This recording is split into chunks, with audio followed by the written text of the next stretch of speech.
This video is going to introduce forces. So this really corresponds to the first half or so of Chapter 5. There's a little more that I'll make separate videos for Chapter 5, and then Chapter 6 gets a little more into the quantitative aspect. So right now we are laying the foundation to do a few chapters worth of work. So this is really important. Even though I've combined these three sections together, there's going to be a lot of different videos here. But really, what all three of these sections have to do with is really the one goal we have here, which is to define and identify forces. And that might seem pretty simple, and especially for those of you who've had some physics before, you might feel like you could skip all of these, except that I find that many of the mistakes that students make later on in the work that we do for the next few weeks really comes from making mistakes in this section. So I really recommend that you go through this carefully to really understand what defines a force, since conceptually that's the most important thing to know here. So there's a number of learning outcomes that this ties to. One is representing forces, that there's a specific way that we're going to be drawing forces, and this is really important when we cover free body diagrams, which is a later section, not in this sequence of videos, but we will always be drawing free body diagrams whenever we work with forces. So it's really important that you know how to draw forces. So that's important. Next is communication, that there's some standard notation we're going to talk about. I'm a little more flexible than the book, so I'm trying to show you both what the book says and then some of the things that I think are perfectly valid notational choices as well. However, it is important that you have some sense of what those notation choices are, so that when you draw a free body diagram, again, later on, and label your forces, you label them in a way that's clear to other people. So the communication here is pretty important about that, and again, just knowing what forces are and how they work is really these first two. So we're not going to do very much quantitative work here, but this is laying the foundation of problem solving. And in particular, in this sequence of videos, we will talk about what a net force is. And this idea of the net force is going to be really the foundational calculation that we do in the next few chapters. So we're getting a little bit into problem solving, even though most of what we're doing in these videos are the qualitative and conceptual work that corresponds to representations and communication. So first I'm going to define just what a force is, and it has a number of properties, and again it's really important to know what these properties are. So first we can say in general that a force is a push or a pull.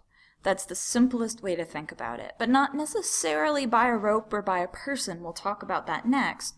But one of the things that's important about knowing this is that when we talk about a force, we're really talking about a push or a pull. And thinking about it this way makes it clear that we're talking about one force. So many times our object is going to have many different forces on it, and that's fine. But just like talking about an apple or an orange means that you're talking about one object, obviously you can have a pile of apples and oranges with bananas and peaches and pears thrown in, but one of them has specific meaning. So similarly, a force is one thing. And the other thing is that when you think about a push or a pull, I need to push something. If I am pushing, I must be pushing against an object. If an object is being pulled, it's being pulled by something. So when you think about it as a push or a pull, it's clear that something is acting on something. So there's two things to talk about here, and we'll define what those are. So the first half of this is the object. So the force is acting on an object. And again, when we think about one force acts on one object. Now you might think that you have exceptions to this, but for how we are defining a force, actually I can't think of a single exception. So one force acts on one object. If you think that a force acts on more than one object, then you're actually thinking of more than one force. So the other reason that this is important is that in general, physics is concerned with the object. So the reason that I say this, so in this case we have some dude punching a punching bag. So the punching bag is the object. If I was to sit down and do the calculation, I am probably calculating about the object. And in that case, I would be interested in the force of the dude punching the object.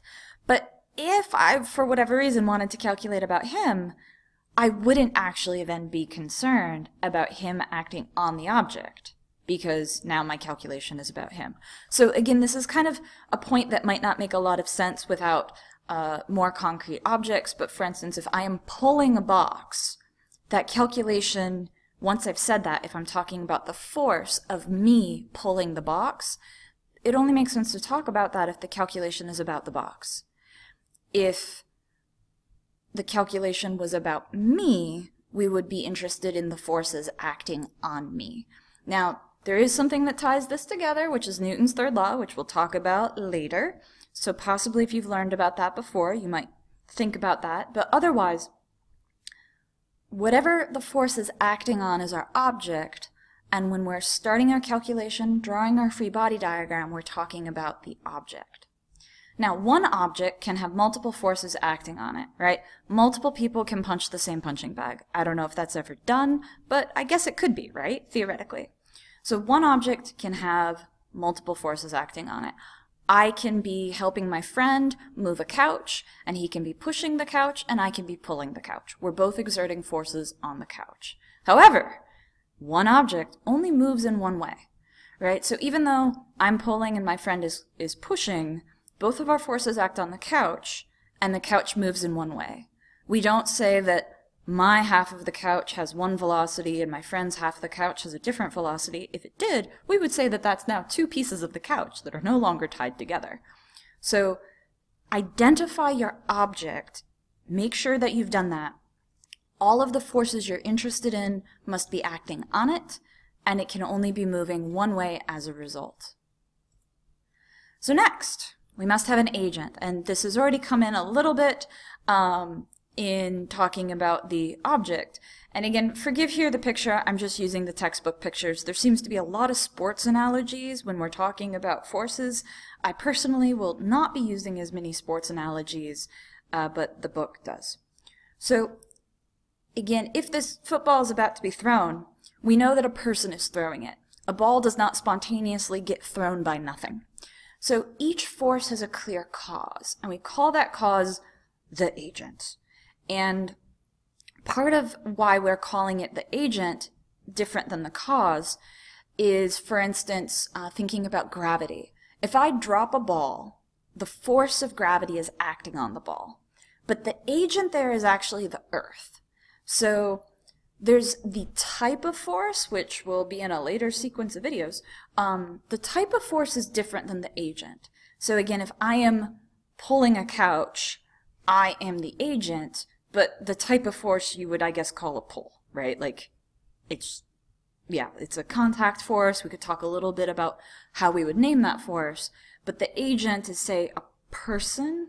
It doesn't necessarily have to be a person, right? In the case of the earth causing gravity, or like a rope, things like that. But you must be able to identify the agent, and the agent must be separate from the object. So what this gets into is, for instance, the ball cannot throw itself. That doesn't make sense. And when we define our object, so for instance, if you think of a person's body, I can have one hand push on the other. If my object is my entire body, well, one hand pushing on the other hasn't caused my entire body to move. But if my object is only one of my hands, then sure, one hand can be the agent, one hand can be the object. So the agent must be different, completely separate from the object for our physics model to make sense.